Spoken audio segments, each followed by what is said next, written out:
Praise the lord. ప్రతిరోజు అనుదిన ధ్యానం వింటూ బలపడుతున్న నా ప్రియమైన దేవుని బిడ్డలకి నా వందనాలు.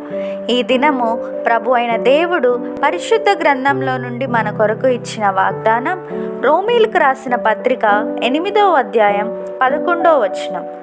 మృతులలో నుండి యేసుని లేపిన వాని ఆత్మ మీలో నివసించిన ఎడల, మృతులలో నుండి క్రీస్తు యేసుని లేపినవాడు చావునకు లోనైన మీ శరీరములను కూడా మీలో నివసించుచున్న తన ఆత్మ ద్వారా జీవింపచేయును. Amen. Verse of the day, Romans chapter 8 verse 11. And if the spirit of him who raised Jesus from the dead is living in you, he who raised Christ from the dead will also give life to your mortal bodies because of his spirit who lives in you. ఆమేన్. ప్రభు యొక్క కృపా సమాధానాలు మీకు, మీ కుటుంబాలకి ఎల్లప్పుడూ తోడైండును గాక.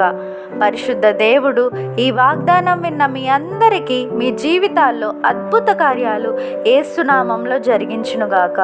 May God bless you and your family abundantly.